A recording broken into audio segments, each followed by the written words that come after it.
दोस्तों, अरविंद्रा क्लासेस में आपका स्वागत है। यह आज की हमारी पहली क्लास है जिसमें हम NET JRF national eligibility test जो जीआरएफ का एग्जाम होता है वह, इसके साथ ही स्टेटों में जो सेट एग्जाम होते हैं उनके पीवाईक्यू प्रीवियस ईयर क्वेश्चन और उसके साथ ही असिस्टेंट प्रोफेसर और साथ में ही पीजीटी एग्जाम जो पोस्ट ग्रेजुएशन टीचर एग्जाम होता है उनके भी पीवाईक्यू प्रीवियस ईयर क्वेश्चन इसमें हल करेंगे। यह आपके आने वाले एमपी जो पीएससी एग्जाम ले रहा है उसका असिस्टेंट प्रोफेसर, यूपी का असिस्टेंट प्रोफेसर और अभी राजस्थान का जो असिस्टेंट प्रोफेसर होने वाला है, इन सभी में महत्वपूर्ण होने वाले हैं। तो चलिए आज की क्लास स्टार्ट करते हैं। आज का पहला प्रश्न है, प्रागैतिहासिक इतिहास या प्री हिस्ट्री का अर्थ क्या होता है? यह आपके एमपी सेट 2018 में पूछा गया प्रश्न है। इसमें आपका पहला ऑप्शन है प्राचीन इतिहास, मृतकों पर आधारित इतिहास, लिपि लेखन कला के पहले का इतिहास या लिपि शुरू होने के बाद का इतिहास। देखिए, प्राचीन इतिहास में तो सभी बहुत सारे इतिहास आता है, तो मध्यकाल के पहले का इतिहास है, तो इसका यह ऑप्शन नहीं हो सकता। मृतकों पर आधारित इतिहास को प्रागैतिहासिक इतिहास नहीं कहा जाता है। और जब लिपि शुरू हो गई थी और उसका उपयोग हम करने लगे थे, तब तो उसे बोला गया ऐतिहासिक काल।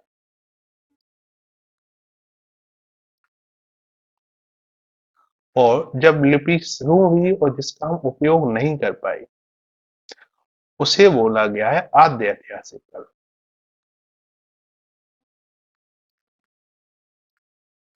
आद्य ऐतिहासिक काल, इसमें हम हड़प्पा सभ्यता और वैदिक काल को रखते हैं। ऐसा काल जिसके हमारे पास लिखित साक्ष्य उपलब्ध नहीं है, लिखित साक्ष्य, या जिस काल में हमारे पास लिपि का उद्भव नहीं हुआ था, उस काल को बोलते हैं प्रागैतिहासिक काल। तो इसका जो सही आंसर है वह है 3, लिपि लेखन कला के जो पहले का इतिहास है उसे हम बोलते हैं प्रागैतिहासिक काल। और इसका जो अध्ययन है वह पुरातत्व के आधार पर किया जाता है। इसमें हम पाषाण काल, जिसमें पुरापाषाण काल, मध्यपाषाण काल और नवपाषाण काल तीनों आ जाते हैं।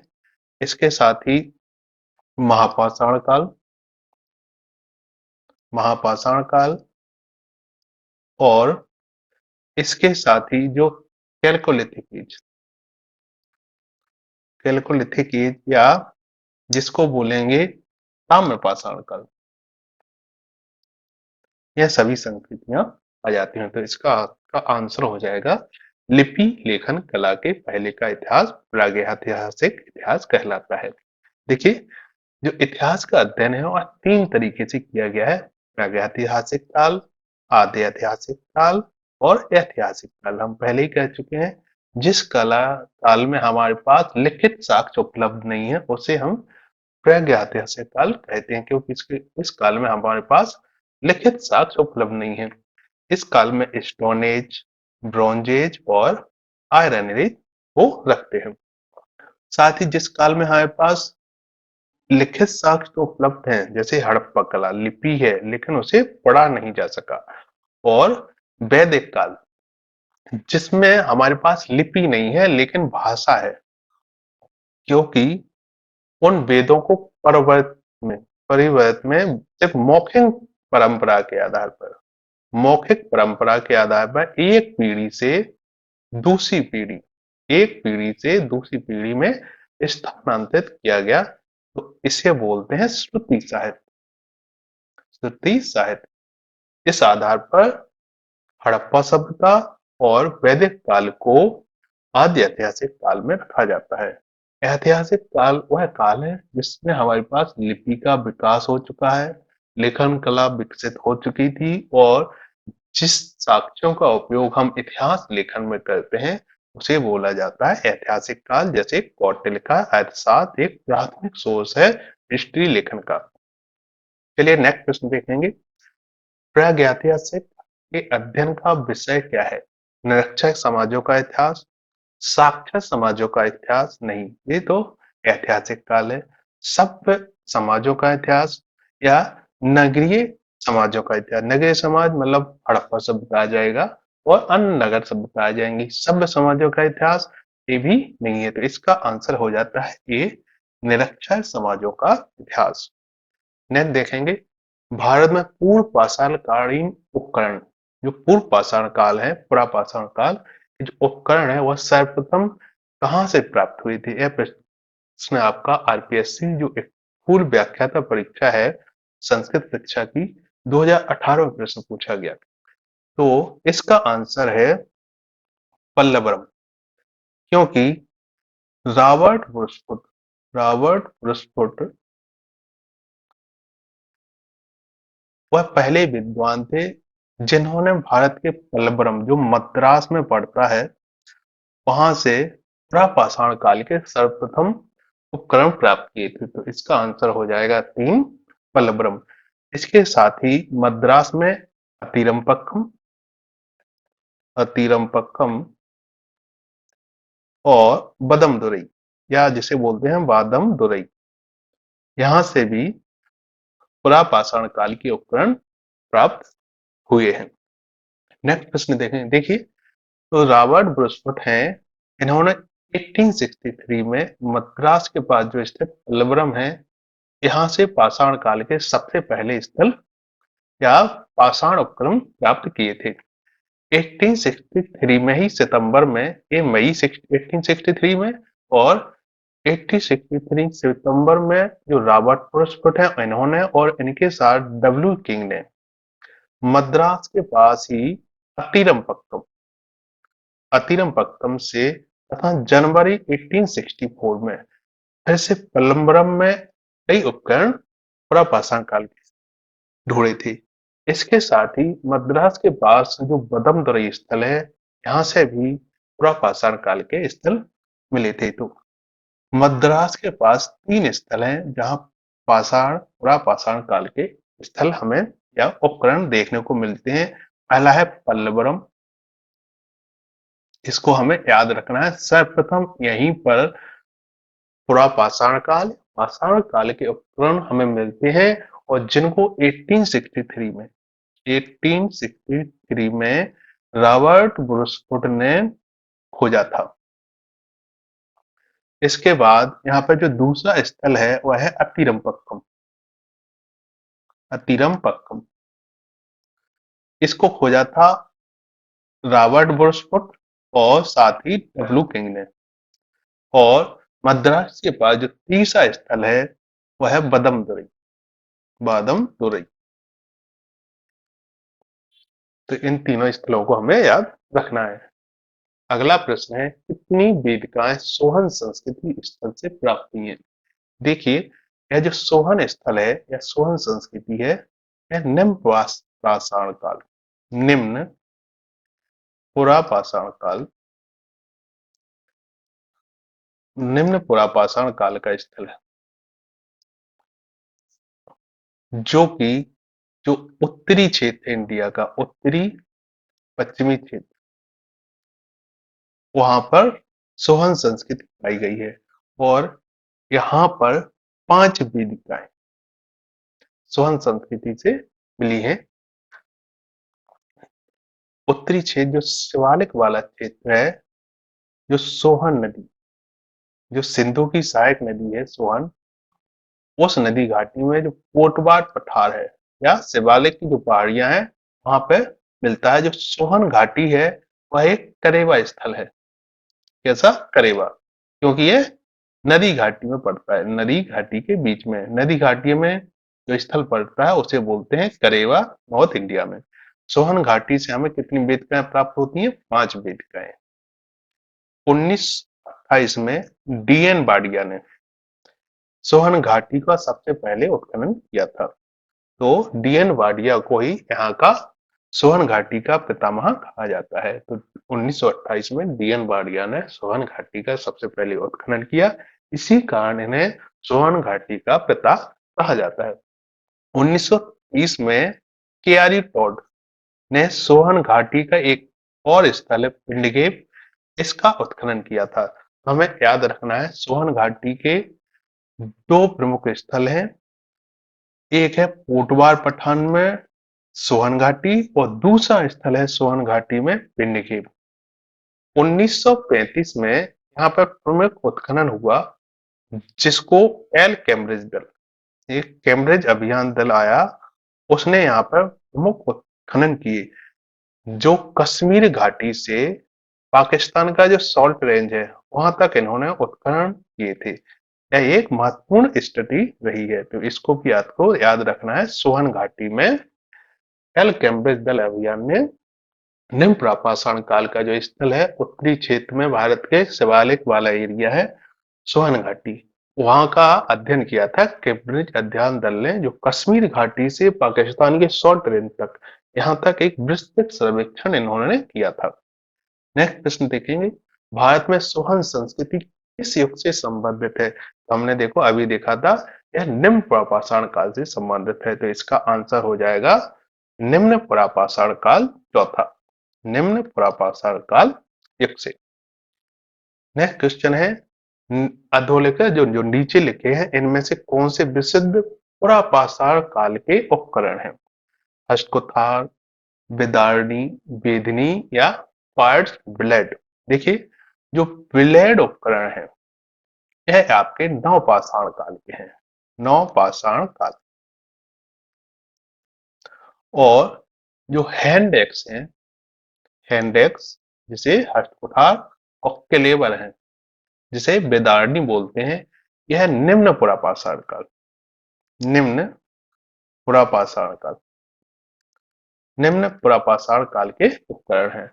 और इसके साथ ही जो बेदनी और दक्षिणी हैं यह भी पुरापाषाण कालीन उपकरण है। इसका आ, बा और सा मतलब तीसरा ऑप्शन सही हो जाता है। डी क्वार्ट्ज जो ब्लेड के उपकरण है वह नवपाषाण काल में आके बनते हैं, तो इसका द ऑप्शन सही नहीं रहेगा। नेक्स्ट देखते हैं, देखिए जो हैंड एक्स है, जब यह प्राचीनतम हैंड एक्स थी जो अपरिष्कृत थी, जो जिसे अच्छी तरीके से नहीं बनाया गया था, जिसपे कोई चिकनाई नहीं थी, जिसे घिसकर नहीं बनाया जाता था, उसे बोला जाता है एबीबेली या एबीबेली संस्कृति। भी जहां से स्थल के उपकरण मिलते हैं उसे एबीबेली संस्कृति कहा दिया जाता है, जहां पर प्राचीनतम या अपरिष्कृत हैंड एक्स मिलती है। और जहां से विकसित और परिपक्व या परिष्कृत हैंड एक्स मिलती है उसे बोला जाता है एसिलियन या एसिलियन संस्कृति। तो हमें याद रखना है जो हैंड एक्स है वह दो तरीके की है, एक है एबीबेली जो प्राचीनतम है, और जो विकसित हैंड एक्स है उसे बोलते हैं एसिलियन संस्कृति। और जो आधारभूत उपकरण है हमारे पाषाण काल के उसमें आता है चॉपर चॉपिंग, जिसे हिंदी में गंडासा और खंडक बोलते हैं। और उसके बाद आता है हैंड एक्स और क्लेवर। हैंड एक्स मतलब हस्तकुठार और क्लेवर मतलब दारणी। उसके साथ ही स्क्रैपर, पॉइंट मतलब बेधनी, दक्षिणी और बेधक या बोरर और ब्यूरिन। देखिए हमने अभी देखा था विशुद्ध प्रापाषाण काल के उपकरण, इसमें कहीं भी ब्लेड आपको देखने को नहीं मिलता है। इसका ऑप्शन आपका वह तीनों हो जाते थे। यह आपको हमेशा याद रखना है, जो आधारभूत उपकरण है पुरापाषाण काल के, उनमें paper chopping, hand axe, clever, scraper, point, burin और बोरर आते हैं। अगला प्रश्न देखते हैं, निम्नलिखित में से कौन से दो उत्खनन स्थल है एस्यूनियन स्थल की, एस्यूनियन सभ्यता जो हमने अभी देखा, जहां से परिष्कृत परिष्कृत हैंड एक्स प्राप्त होते हैं, हैंड एक्स प्राप्त होते हैं, उन्हें बोलते हैं एस्यूलियन संस्कृति। इसमें चिरकी निवासा, चिरांद, बाघौर या होसंगी। देखिए, जो चिरांद स्थल है यह बिहार से मिला है, बिहार में। और यहाँ से हड्डी के उपकरण प्राप्त होते हैं, हड्डी के उपकरण। और यह नवपाषाण कालीन स्थल है। साथ ही मध्यपाषाण काल और नवपाषाण काल के औजार यहाँ से प्राप्त होते हैं। जो बाघौर स्थल है यह मध्य प्रदेश के सीधी में है, एमपी के सीधी में। यह भी एक नवपाषाण कालीन स्थल है। दो स्थल आते हैं हमें, आपको याद रखना है, एक है बाघौर और एक है बागौर। तो बाघौर है यह नवपाषाण कालीन स्थल है, नवपाषाण कालीन स्थल है। और जो बागौर है यह मध्यपाषाण कालीन स्थल है, मध्यपाषाण। मध्यपाषाण में क्या स्टार्ट हो गया था? पशुपालन। तो जो राजस्थान का जो बागौर है, यहाँ से पशुपालन के प्राचीनतम साक्ष्य मिलते हैं। और जो मध्य प्रदेश का बाघौर है यह नवपाषाण काल का स्थल है। और यहाँ से जो देवी है, एक देवी की आकृति प्राप्त हुई है जिसकी वहां पर पूजा की जाती थी। इसके बाद जहां पर बा और सा है उनको हटा देते हैं। तो देखिए, बा यहाँ पर है, सा भी यहाँ पर है, और सा यहाँ पर है, और बा भी है। ये उसके ऑप्शन नहीं होंगे। तो इसका सही आंसर हो जाएगा आ और दा, क्योंकि होसंगी और फिरकी निवासा दोनों एस्ट्रेलियन संस्कृति के स्थल हैं। इसका आंसर हो जाएगा तीसरा, आ और दा। नेक्स्ट है, निम्नलिखित में से किस युग्म में है वह गलत युग्म है? निम्नलिखित में से गलत युग्म की पहचान कीजिए। इसमें से गलत युग्म कौन सा है? निम्न पुरापाषाण कालीन उपकरण चौपर। देखिए, चौपर और चौपिंग यह दोनों निम्न पुरापाषाण काल के स्थल हैं, क्योंकि इनका जो निर्माण है वह गोल मटोल हुए जो पत्थर हैं उनसे किया जाता था। ऐसे नदियों के रगड़ कर, नदियों के जो पानी बहता है उसमें रगड़ कर यह पत्थर बिल्कुल गोल मटोल हो जाया करते हैं। तो इनसे जो निर्माण होता था वह चॉपर और चॉपिंग का होता था। मध्य प्रापाषाण कालीन उपकरण बोरर बिल्कुल मध्य प्रापाषाण काल में मिलता है। उच्च प्रापाषाण कालीन स्थल ब्यूरिन, बिल्कुल ब्यूरिन उच्च प्रापाषाण काल में मिलता है। मध्य पाषाण कालीन जो उपकरण है चॉपिंग, चॉपिंग जो उपकरण है यह निम्न प्रापाषाण काल का उपकरण है, ना कि मध्य प्रापाषाण काल का। तो इसका आंसर हो जाएगा चौथा, मध्य पाषाण कालीन का उपकरण है बोरर, बेधनी। तो इसका आंसर चौथा हो जाएगा। ब्लेड या ब्यूरिन प्रकार के उपकरण निम्नलिखित में से किस परंपरा के परिचायक हैं? जो ब्लेड या जो ब्यूरिन उपकरण है यह उच्च पुरापाषाण काल में आकर हमें मिलते हैं, उच्च पुरापाषाण काल में, उच्च पुरापाषाण काल में। तो इसका आंसर हो जाएगा उच्च पूर्व पाषाण काल। देखिए, मध्य पाषाण काल में पशुपालन स्टार्ट हो जाता है और नवपाषाण काल में कृषि। और यहाँ पर माइक्रोलिथिक लिथिक टूल या औजार उपयोग में लाए जाने लगे थे। तो इसका आंसर हो जाएगा ए, उच्च पूर्व पुरापाषाण काल। तीन तरह के उपकरण हैं, एक है क्रोड, एक है फ्लैग और एक है ब्लेड। तो क्रोड जो उपकरण है वह मिलते हैं निम्न पुरापाषाण काल में, निम्न पुरापाषाण काल।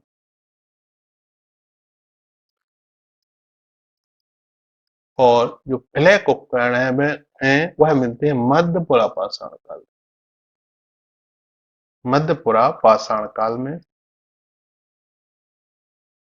और जो ब्लेड टाइप के उपकरण हैं वह मिलते हैं उच्च पुरापाषाण काल में।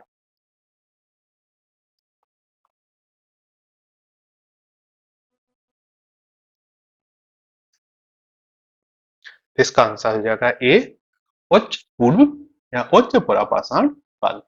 नेक्स्ट है पुरापाषाण युग का जो प्रमुख औजार है वह कौन सा है? तो पुरापाषाण काल का प्रमुख औजार है वह तो है हैंड एक्स। हैंड एक्स ही सबसे पहले स्टार्ट हुआ था और हैंड एक्स हमेशा सभी कामों में उपयोग होता था। तो हैंड एक्स तो सल्क के बने औजार जिसे फ्लैक बोला जाता है, यह मध्य पाषाण काल का है। मध्य पाषाण काल का। हड्डी के औजार तो नवपाषाण काल में बने, जो बिहार से मिलते हैं, चिराग। और इनमें से कोई तो ऑप्शन हो नहीं सकता, तो इसका आंसर हो जाएगा ए, हस्त कुठार। नेक्स्ट है परिष्कृत औजारों का युग माना जाता है निम्न पुरापाषाण काल, नवपाषाण काल, उच्च पुरापाषाण काल या मध्य पाषाण युग।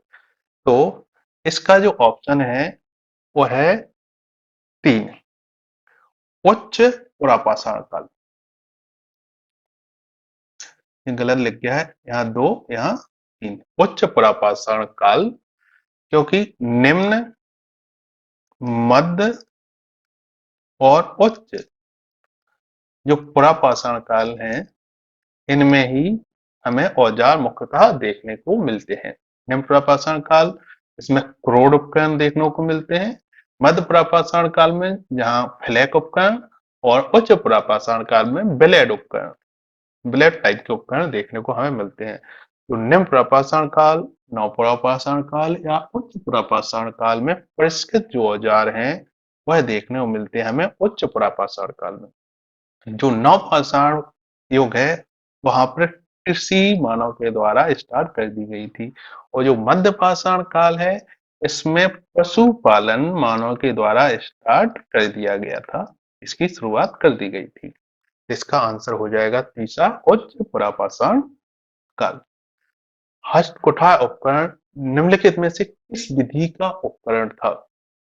जो हैंड एक्स है, हैंड एक्स वह किस विधि का उपकरण था? तो हैंड एक्स है और इस तरीके से बनाया जाता था, पत्थर को काटकर, छिलकों को उनको हटाकर, और इसमें दोनों तरफ धार होती थी। तो यह एक बाइफेशियल उपकरण था। इसका आंसर हो जाएगा 2, बाइफेशियल। देखिए इस तरीके से हैंड एक्स बनाया जाता था जिनके दोनों तरफ, इस तरफ भी और इस तरफ भी, दोनों तरफ से धार होती थी। तो इसका आंसर बाइफेशियल है। निम्नलिखित में से कौन पुरा प्रस्तर का प्रतिनिधित्व करता है? मतलब पुरापाषाण काल का। सूक्ष्म पाषाण प्रस्तर औजार, सूक्ष्म पाषाण औजार नहीं, यह तो जो ताम्रपाषाण काल है, ताम्रपाषाण काल उनमें आता है माइक्रोलिथिक एज। मद्रास जो उद्योग है, जो पल्लवरम स्थान है, पल्लवरम, पल्लवरम, इसके साथ ही अत्तीरम पक्कम और बदमदुरई, जिन्हें मद्रास उद्योग की संज्ञा दी जाती है और एक पुरापाषाण कालीन औजार है। नौ प्रस्तर औजार या ब्लेड टाइप के उपकरण हैं, ब्लेड। और जो महासी का मतलब है यहाँ पे महापाषाण काल के उपकरण। तो इसका जो सही उत्तर हो जाता है वह हो जाता है दूसरा, मद्रास उद्योग। निम्नलिखित में से कौन पुरापाषाण युग से संबंधित है? चौपर चौपिंग, गंडासा औजार, ज्यामितीय औजार, टंकण औजार या प्रामज्यत औजार। देखिए जो ज्यामितीय और टंकण औजार हैं यह मध्यपाषाण काल और साथ ही नवपाषाण काल के हैं। पुरापाषाण काल में आपको हैंड एक्स और क्लेवर ही मुख्यतः देखने को मिलते हैं, जिसमें हैंड एक्स होता है आपका हस्तकुठार और विदारणी और इसके साथ ही चॉपर चॉपिंग। चॉपर चॉपिंग यह दोनों उपकरण भी आपको पुरापाषाण युग में देखने को मिलते हैं, तो इसका आंसर हो जाएगा 1 14 का। इसके बाद है होमो इरेक्टस। प्रथम मानव जीवाश्म भारत में किस स्थल से प्राप्त हुआ था? तो जो होमो इरेक्टस जीवाश्म है और भारत में जो नर्मदा घाटी है, नर्मदा घाटी वहां से मिला था, नर्मदा घाटी के हथनौरा से। पहले यह स्थल होशंगाबाद बाद में पड़ता था, अब होशंगाबाद का नाम परिवर्तित करके नर्मदापुरम कर दिया गया है, नर्मदापुरम। तो इसका आंसर हो जाएगा B2 हथनोरा। देखिए 5 दिसंबर 1982 को हथनौरा से हथनौरा से 5 दिसंबर 1982 को, यह याद आप रखना है, एक भूवैज्ञानिक सर्वेक्षक या जियोलॉजिस्ट हैं अरुण सोनकिया। इन्होंने एक होमो सेपियंस या इसे बोलते हैं होमो इरेक्टस की खोज की थी, एक खोपड़ी की। वह की थी इन्होंने नर्मदा ह्यूमन की, जिसे नर्मदा ह्यूमन कहा जाता है। तो नर्मदा घाटी नर्मदा घाटी का जो हथनौरा स्थल है, हथनौरा, यहाँ से होमो इरेक्टस की खोज की थी। जो होमो इरेक्टस है इसे नर्मदा वुमन की संज्ञा दी जाती है, इसे नर्मदा वुमन कहा जाता है। और जो यह अवशेष है वो भारत में सबसे प्राचीनतम है, और यह किसी 30 वर्ष के महिला का एक ह्यूमन स्केलेटल है, कपाल है। तो आपको यह याद रखना है। 5 दिसंबर 1982 को हथनोरा से मद्रा जो मध्य प्रदेश है, नर्मदा घाटी, वहां पर सर्वप्रथम मानव के अवशेष पाए गए, जिसे होमो इरेक्टस कहा गया। और जो होमो इरेक्टस है इसे नर्मदा वुमन की संज्ञा दी गई है। यह भारत में प्राचीनतम मानव जीवाश्म है, जो 30 वर्ष की किसी युक्ति का जीवाश्म है। भारत में मानव का सर्वप्रथम साक्ष्य कहाँ मिलता है? नीलगिरी की पहाड़ियां नहीं, शिवालिक पहाड़ियां नहीं, नल्लामलाई हिल नहीं, अभी हमने पढ़ा था नर्मदा घाटी के हथनौरा से। हथनौरा से किसने खोजा? अरुण सोनकिया। अरुण सोनकिया ने। नेक्स्ट है, निम्नलिखित में से किस स्थल पर 2001 में जीवाश्मीकृत मानव शिशु कपाल पाया गया है? भीमबेटका बिल्कुल नहीं, डीडवाना भी नहीं, हथनोरा से तो 30 वर्ष की युक्तिका मिला है, होमो इरेक्टस। होमो इरेक्टस। ओडई बिल्कुल 100% सही है, तो इसका आंसर हो जाएगा ओडई। देखिए 2001 में जो पी राजरंद्रन हैं तमिलनाडु के, उन्होंने तमिलनाडु का जो विल्लुपुरम जिला है वहां से का जो एक स्थल है ओडई, वहां से एक शिशु का पूरा कपाल खोज निकाला था। यह यहाँ से जो ओडई स्थल है, और क्या होता है कि कब जब भी किसी पाषाण स्थल या प्रस्थल की खुदाई की जाती है तो ये ऐसा एक टीला होता है। और जब उसकी खुदाई की जाती है तो जब से सबसे नीचे जो स्थल होता है वह प्राचीन संस्कृति होती है, प्राचीन संस्कृति। और जैसे ही हम ऊपर जाते हैं तो यहाँ पर जो संस्कृति होती है वह होती है नवीन संस्कृति, क्योंकि पहले कोई संस्कृति होती है वह धूल मिट्टी के द्वारा दब जाती है, उसके ऊपर कोई दूसरी संस्कृति आ जाती है। तो जो यहाँ का ऊपरी स्तर है वह सूक्ष्म पाषाण काल का है, सूक्ष्म पाषाण। और इसका जो सबसे निचला स्थल है वह है उच्च पुरापाषाण काल का।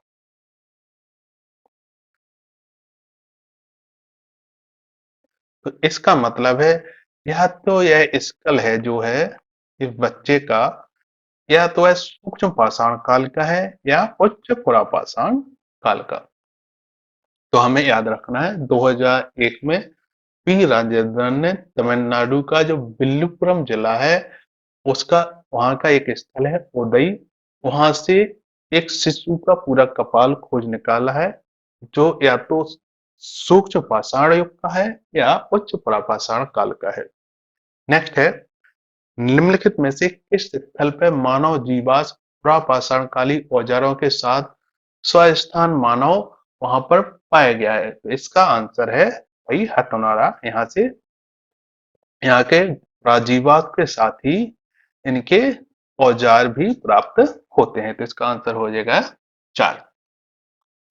नेक्स्ट है, हथौनारा का जो मानव जीवाश्म है वह क्या है? होमो इरेक्टस, होमो हेबिलस, होमो सेपियंस या उनमें से कोई नहीं? तो हमने अभी पढ़ा था जो हथौनारा है वहां से हमें होमो इरेक्टस मिला है। देखिए जो निम्न पुरापाषाण काल है, निम्न पुरापाषाण,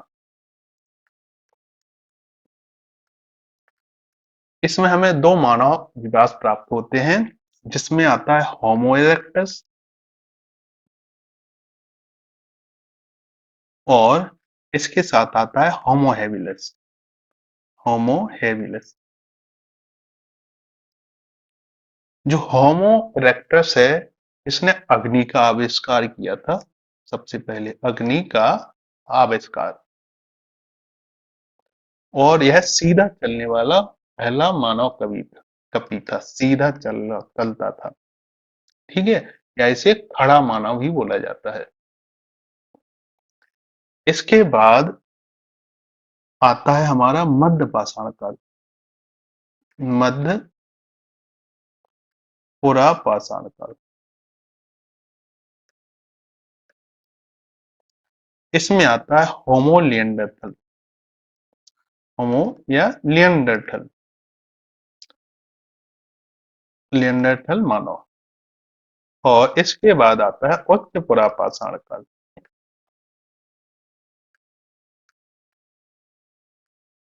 उच्च पुरा पाषाण काल, इसमें आता है होमो सेपियंस।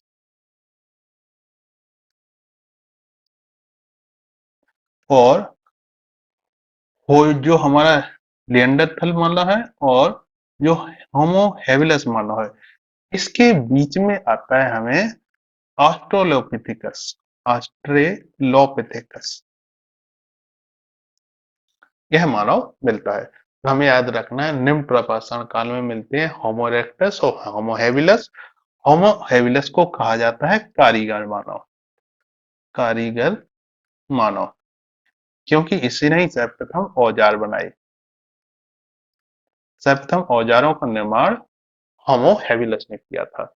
और मध्य प्रापाषाण काल में मिलता है निएंडरथल मानव और उच्च प्रापाषाण काल में आ जाता है होमो सेपियंस। और जो नव प्रापाषाण काल है, नवपाषाण काल, इसमें आ जाता है होमो सेपियंस सेपियंस।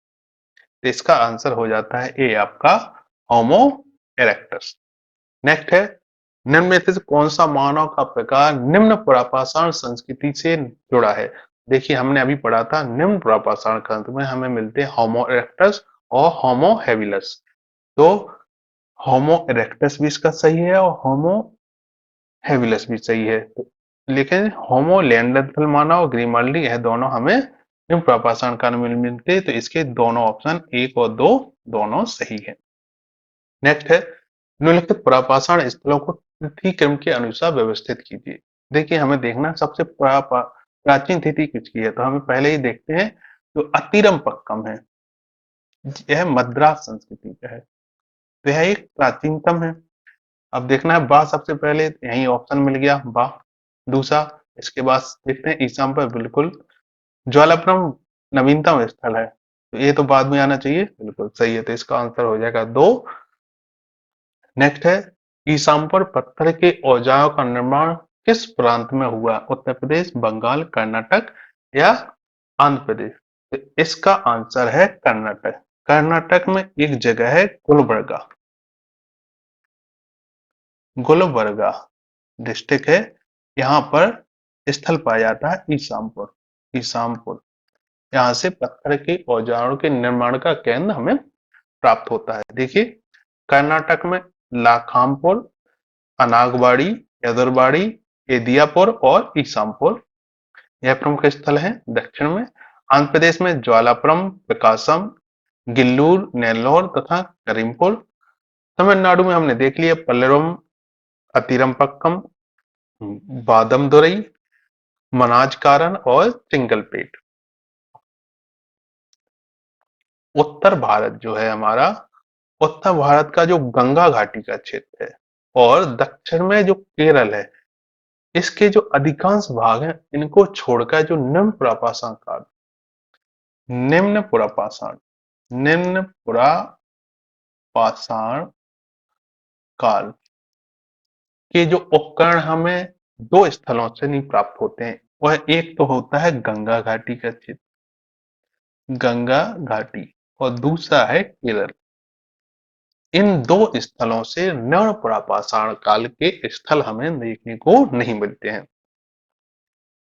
प्राप्रस्तरयुगीन मानव को भारत में क्या कहा जाता है?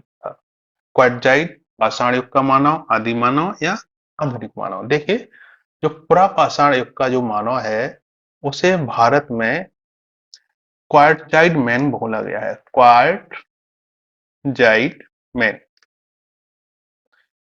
क्योंकि यह क्वाटराइट जो पत्थर हैं इसका उपयोग औजार बनाने में करता था। इसी कारण इसे क्वाटराइट मैन या क्वाटराइट मानव कहा गया है। इसका ऑप्शन पहला सही हो जाएगा, क्वाटराइट मानव। अगला है, निम्नलिखित में से कौन सा कथन भारत में पुरापाषाण काल के विषय में असत्य है? पुरापाषाण कालीन स्थल समस्त भारत में मिले हैं, लगभग समस्त भारत में मिले हैं, बिल्कुल सही। पुरापाषाण स्थल गंगा और सिंधु के कछारा में सर्वाधिक संख्या में मिले हैं, नहीं। हमने अभी देखा था गंगा घाटी और केरल, इन दो स्थलों को छोड़कर संपूर्ण भारत में पुरापाषाण काल के स्थल हमें देखने को मिलते हैं। तो इसका जो आंसर सही हो जाएगा दूसरा गलत है। दूसरा, पुरापाषाण कालीन स्थल मारवाड़ और मेवाड़ बिल्कुल राजस्थान में भी मिले हैं। डीडवाना के संगी तालाब से पूर्व पुरापाषाण कालीन से उत्तर पुरापाषाण कालीन सामग्री के स्थल मिले हैं, बिल्कुल सही है। तो इसका ऑप्शन हो जाएगा दूसरा। नेक्स्ट है, निम्नलिखित में से किसे भारत में प्रागैतिहासिक पुरातत्व का जनक कहा गया है? देखिए, प्रागैतिहासिक पुरातत्व का जनक कहा जाता है रॉबर्ट ब्रूस फुट को, क्योंकि इन्होंने ही सबसे पहले जो पल्लवरम है यहाँ से पाषाण उपकरण, पुरापाषाण काल के उपकरण सर्वप्रथम खोजे थे। इसी कारण रॉबर्ट ब्रूस फुट को भारत में प्रागैतिहासिक पुरातत्व का जनक कहा जाता है। यह क्वेश्चन आपके यूपीपीसीएस जो स्पेशल हुआ था उसमें पूछा गया था 2008 में। जो रॉबर्ट ब्रूसफुट हैं, यह एक यूके के नागरिक थे जो भारत में जियोलॉजिस्ट थे, भूवैज्ञानिक सर्वेक्षक थे। इन्होंने 459 स्थलों का खोज की, जिनमें 42 है स्थल पुरापाषाण काल के, 252 स्थल नवपाषाण काल के और 17 हैं प्रारंभिक लौह युग के। कहीं कहीं पे 13 तारीख लिखी मिलती है और कहीं कहीं पे 30 मई। इन्होंने 1863 में जो मद्रास का स्थल है पल्लवरम, हम अभी आपको कई बार बता चुके हैं, इन्होंने सबसे पहले पुरापाषाण कालीन जो क्वार्टजाइट पत्थर का निर्मित औजार था उसकी खोज की थी। कुछ विद्वान इसे हैंडेक्स बताते हैं, कुछ विद्वान इसे क्लीवर या विदारणी बताते हैं। रॉबर्ट ब्रूसफुट वह पहले व्यक्ति थे जिन्होंने जो राख के टीले हैं इनका संबंध नवपाषाण काल से बताया था। क्या होता था कि नवपाषाण काल में आकर आदमी एक निश्चित जगह पर रहने लगा था और जब वो पशुओं को पालता था तो जो राख का ढेर है वह किसी स्थान पर मिला है, क्योंकि वो पशुओं के जो चारा और जो गोबर है इसको जला देता था और उसी के ढेर राख के टीलों में कन्वर्ट हो जाते थे। तो उस स्थल को इन्होंने नवपाषाण काल स्थल बताया है। जो तमिलनाडु का जो टेरी स्थल है, उनकी खोज भी किसने की थी?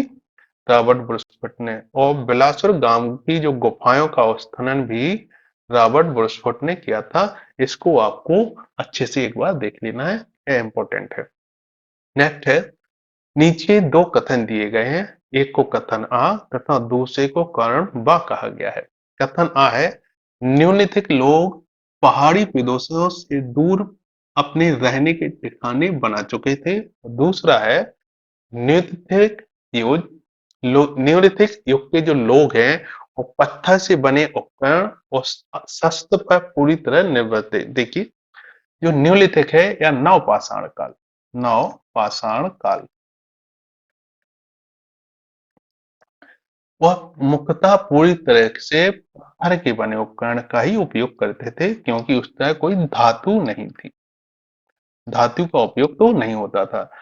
न्यूलिथिक लोग के जो लोग थे, न्यूलिथिक एज या नवपाषाण काल के लिए, वह पहाड़ी प्रदेशों से दूर बिल्कुल नहीं, क्योंकि यह पत्थर के औजार बनाते थे, पत्थर के औजार।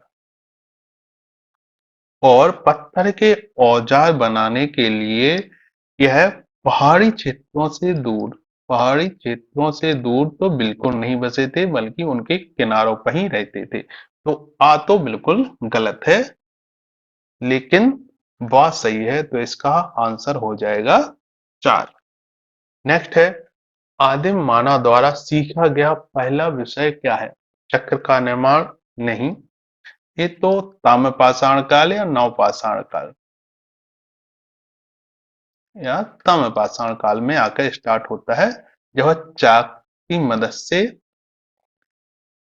मृदबांड और गाड़ी उन्होंने बनाई। पशुओं का पालन ये मध्यपाषाण कालीन है, मध्यपाषाण काल में आके स्टार्ट किया था। व्यवस्थित जीवन का निर्वाह वह नवपाषाण काल है, जब वह कृषि करने लगे और एक जगह पर निवास स्थायी करने लगे। जो आग को तैयार है, वह आदिम मानव द्वारा सबसे पहले सीखा गया था, और इसको सबसे पहले किया था होमो इरेक्टस, होमो इरेक्टस नामक मानव ने। तो इसका आंसर हो जाएगा 4, सबसे पहले मानव ने आग को तैयार किया। नेक्स्ट है, इस क्षेत्र को भारतीय प्रागैतिहासिक काल का टेक्स्ट बुक, प्रागैतिहासिक का टेक्स्ट बुक कहा जाता है। बेलन घाटी, मध्य सोन घाटी, कैमूर घाटी या संगी घाटी। देखिए, जो बेलन घाटी है, इसको एच डी सांकलिया महोदय हैं, इन्होंने इस स्थल से निम्न पुरापाषाण काल, मध्य पुरापाषाण काल और उच्च पुरापाषाण काल तीनों स्तर के उपकरण मिले हैं, और इसको प्रागैतिहासिक युग का टेक्स्ट बुक कहा है, इसने एच डी सांकलिया ने। तो इसका आंसर हो जाएगा 1, बेलन घाटी। बेलन घाटी है, यह टॉन्स की सहायक नदी है। बेलन नदी है वह टॉन्स की सहायक नदी है। यहाँ से पुरापाषाण काल, मध्यपाषाण काल और नवपाषाण काल तीनों युग के पत्थर या औजार हमें प्राप्त होते हैं। एच डी सांकलिया महोदय हैं, इन्होंने बेलन घाटी को प्रागैतिहासिक काल की टेक्स्ट बुक कहा है, और जो डीपी अग्रवाल महोदय हैं, इन्होंने इसे सोने की खान कहा है, प्रागैतिहासिक काल की सोने की खान, और एच डी सांकलिया ने टेक्स्ट बुक। यह स्थल उच्च पुरापाषाण काल से मध्य पाषाण काल, जो उच्च पुरापाषाण काल है उससे जो मध्य पाषाण काल है, उसका जो संक्रमण है, उसके बीच का उसका स्पष्ट संकेत देता है। यह भेड़ बकरियों की हड्डियां यहाँ से प्राप्त होती हैं। नेक्स्ट है, निम्नलिखित में से कौन सा उपकरण हस्तपरशु का आकार का नहीं है? हस्तपरशु का मतलब है हैंड एक्स, हैंड एक्स आकार का नहीं है, जिससे हाथ से चलाया जा हो। फ्लैग लेग से हैंड एक्स बनाते थे। चॉपर चॉपिंग, बिल्कुल यह एक प्रकार का उपकरण है। बोरर, यह भी एक तरीके का प्राथमिक उपकरण है। लेकिन यह जो पेबल है, यह एक उपकरण न होकर गोल मटोल पत्थर हुआ करते हैं, जो पानी से रगड़ खाकर बिल्कुल गोल हो जाते थे। और इन्हीं रोल जो पत्थर है, इनको काट के इनके फ्लैक उतार के उपकरण बनाए जाते थे, जिन्हें चॉपर चॉपिंग कहा जाता था। तो इसका आंसर हो जाएगा 3, क्योंकि पेबल कोई उपकरण नहीं है। इन पेबल पत्थरों से उपकरण बनाए जाते थे। देखिए, जो पेबल होते हैं, वह पानी के बहाव में रगड़ खाकर गोल मटोल हुए पत्थर हैं, उन्हें बोला जाता है पेबल। अब जब इस पेबल में एक तरफ धार बनाई जाती है, तो उसे बोला जाता है चॉपर। और जब इस पेबल के दोनों तरफ, इसके इस तरफ भी और इसके अपोजिट तरफ भी दोनों तरफ धार बनाई जाती है, तो उसे बोला जाता है चॉपिंग। याद आ गया? तो हमें याद रखना है, पेबल एक उपकरण नहीं है, यह एक गोल मटोल घिसा हुआ पत्थर है। चॉपर वह है जिसमें एक तरफ धार होती है, चॉपिंग वह है जिसमें दोनों तरफ धार होती है। पूर्व पाषाण युग के लोगों का जो प्रमुख उद्यम था, वह क्या था?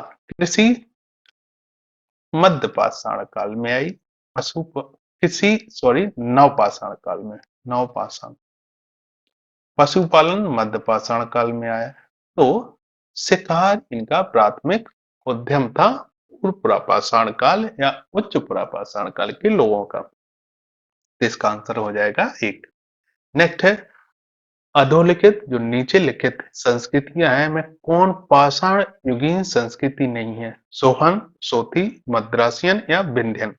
देखिए, सोहन संस्कृति हमें उच्च, मध्य और निम्न पाषाण काल से संबंधित है, जिसको हमने अभी पढ़ा था। सोथी संस्कृति है, यह है प्राक हड़प्पा सभ्यता से जुड़ी हुई। प्राक हड़प्पा, इसकी खोज की थी अमलानंद घोष ने। अमलानंद घोष ने। मद्रास संस्कृति हम पढ़ चुके हैं, अतिरप्पम पुक्कम बादमदुरई, जहां से सर्वप्रथम औजार प्राप्त हुए थे पुरापाषाण काल के। विंध्यन संस्कृति है, यह उत्तर प्रदेश के जो बेलन घाटी है, वहां से बेलन घाटी की संस्कृति पुरापाषाण कालीन युग में प्राप्त हुई है। तो इसका जो सही आंसर है वह है सोथी संस्कृति। सोथी संस्कृति है और प्राक हड़प्पा सभ्यता से जुड़ी है, न कि पाषाण युग से। तो इसका आंसर हो जाएगा सोथी संस्कृति। नेक्स्ट है, हड्डी की जो माता देवी की जो मूर्ति है, वह कहाँ से प्राप्त होती है? विंध्य घाटी के निम्न पूर्व पाषाण काल से, सोन घाटी के मध्य पूर्व पाषाण काल से, बागौर के मध्य पाषाण काल से, या विंध्य घाटी के उच्च पूर्व पाषाण काल से? तो इसका जो सही आंसर है वो विंध्य घाटी के पूर्व पाषाण काल है, जो यूपी की जो बेलन घाटी है, उत्तर प्रदेश, बेलन घाटी, यहाँ से सर्वप्रथम मातृ देवी की जो हड्डी से निर्मित मूर्ति है वह प्राप्त हुई है। हड्डियों से जो बने उपकरण है वह कर्नल एवं मुच्छलतला गवि से भी प्राप्त होते हैं। जो बेलन घाटी है, यहाँ के जो लोहंदा नाला क्षेत्र है, बेलन घाटी है, वहां का जो लोहंदा नाला क्षेत्र है, वहां से दुनिया की सबसे प्राचीनतम हड्डी से निर्मित स्त्री की जो मूर्ति है वह प्राप्त हुई है। चित्रकला के जो उपकरण हैं वह हमें महाराष्ट्र के पटने तथा मेहता खेड़ी, राजस्थान के चंदसौल तथा मध्य प्रदेश के रामनगर स्थलों से प्राप्त होते हैं, जो शुतुरमुर्ग के अंडों पर बनाए गए हैं। नेक्स्ट है, कोपेनहेगन संग्रहालय की सामग्री के आधार पर पाषाण, कांस्य और लौह युग का जो त्रिगुणीय विभाजन है वह किसने किया था? तो इसका जो ऑप्शन है वह है पी एम शुभ और थॉमसन। इन दो लोगों ने पाषाण काल, कांस्य काल और लौह युग के आधार पर ये विभाजन किया था। देखिए, जो त्रिकाल पद्धति है या 3S सिस्टम है, वह डेनिश विद्वान पी एफ शुभ तथा डेनमार्क के जो संग्रहालय अध्यक्ष थे थॉमसन, इन्होंने किया था। उन्होंने इसको पाषाण काल, कांस्य काल और लौह काल में बांटा था। नेक्स्ट है, निम्नलिखित में से किस प्रभावशाली स्थल पर एस्यूलियन औजार मतलब परिष्कृत हैंड एक्स के साथ साथ पशुपति चिन्ह के एक समुच्चय का साक्ष्य हमें प्राप्त होता है? तो इसका आंसर है आपका अतिरंपक्कम, भीमबेटका, होसंगी या पुलेरू। तो इसका आंसर है अतिरंपक्कम से हमें प्राप्त होते हैं। अतिरंपक्कम के अलावा पल्लवरम और बदमदई भी यहाँ के प्रमुख प्रपाषाणकालीन स्थल हैं और यह मद्रास संस्कृति से कहा जाता है। नेक्स्ट क्वेश्चन है, तमिलनाडु स्थित जो कोटलियार नदी है, कोटलियार नदी, इस घाटी में जो अतिरंपक्कम है, जो तमिलनाडु का सबसे समृद्ध पुरापाषाणकालीन स्थल है, वहां से 1863 हम कई बार पढ़ चुके हैं, 1863 में सर्वप्रथम किंगमहोदय के द्वारा यहाँ पर उत्खनन किया गया था, जिसमें एसिलियन औजार के साथ साथ किसी जंतु के पद चिन्हों के रोचक प्राप्ति हुई थी। तो यहाँ से एसिलियन औजार के साथ साथ किसी जंतु के पद चिन्ह प्राप्त हुए थे। नेक्स्ट है, लेवा लेवा तकनीक द्वारा बनाई गई जो फलक उपकरण है वो किस भूगर्भीय युग की विशेषता है? जो लेवा लेवा तकनीक है वह जो उपकरण है वह किस भूगर्भीय युग की विशेषता है? इसका आंसर है निम्न प्लीस्टोसीन, उच्च प्लीस्टोसीन या होलोसीन या चौथा मध्य प्लीस्टोसीन। तो इसका आंसर है चौथा मध्य प्लीस्टोसीन युग के समय में। लेवा लेवा या लेवलाई तकनीक है वह उस काल में फलक उपकरण बनाए जाते थे, वो मध्य प्लीस्टोसीन उपकरण है क्योंकि मध्य पाषाण काल में यह आता है।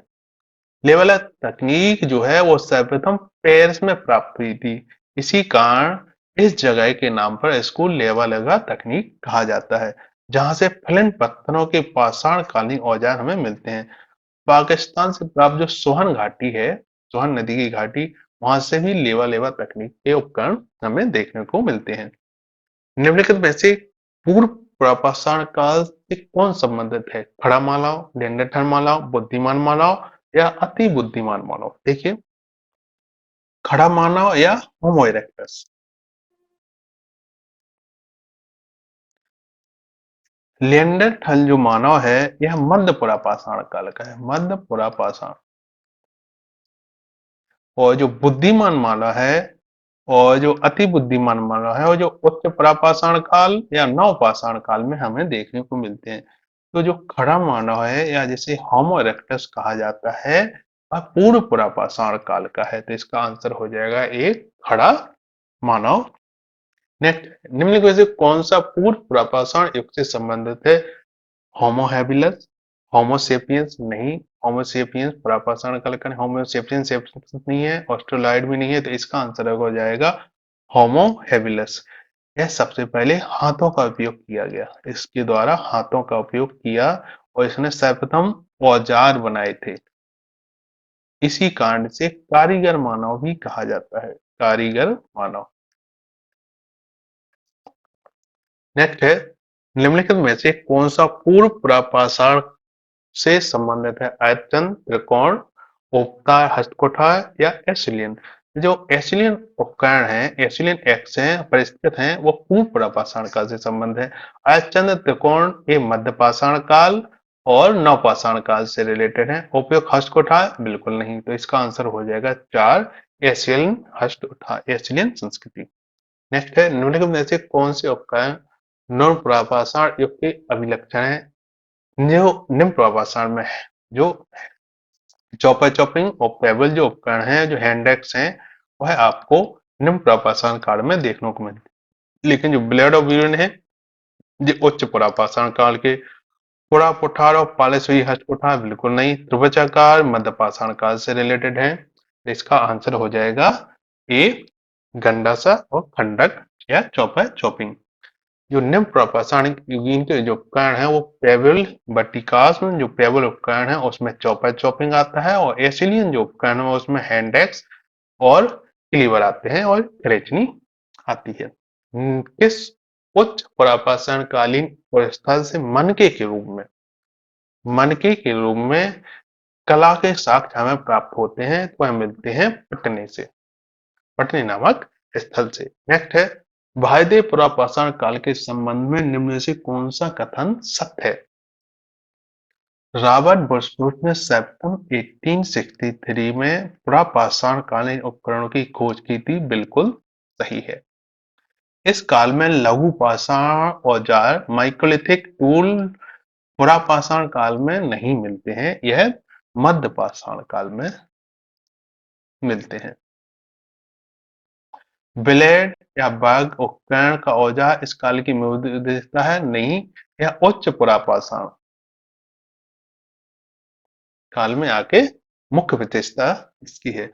भारत में पुरापाषाण का शोध है वह 1935 में डी टेरावा पैटरसन के नेतृत्व में एल कैम्ब्रिज दल अभियान हमने अभी पढ़ा था।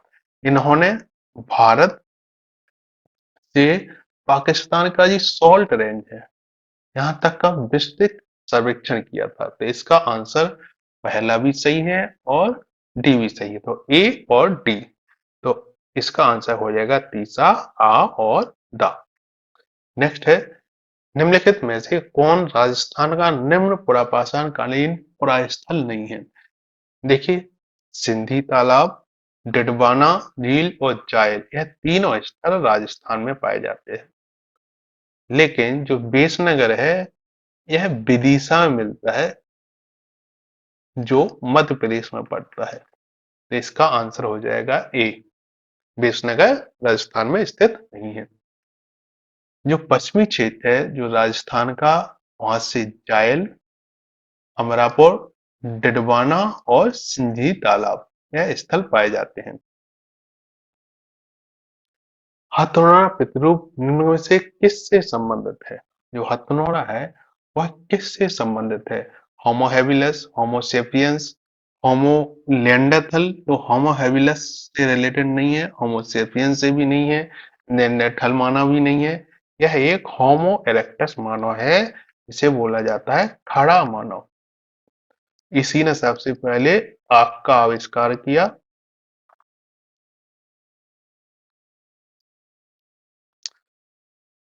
पुरा या लोअर पाषाण काल निम्न भूवैज्ञानिक युग से जुड़ा है? लोअर प्लेस्टोसीन, मध्य प्लेस्टोसीन, अपर प्लेस्टोसीन या होलोसीन? होलोसीन युग तो जो वर्तमान में युग चल रहा है उसे बोला जाता है होलोसीन, और जो लोअर प्लेस्टोसीन है इसको पुरा या लोअर पाषाण काल कहा जाता है, तो इसका आंसर हो जाएगा लोअर प्लेस्टीन। जो मध्य पाषाण काल है उसमें आता है मध्य प्लेस्टीन, और अपर पाषाण काल आता है उसमें आ जाता है अपर प्लेस्टोसीन, तो इसका आंसर है ए, लोअर प्लेस्टोसीन।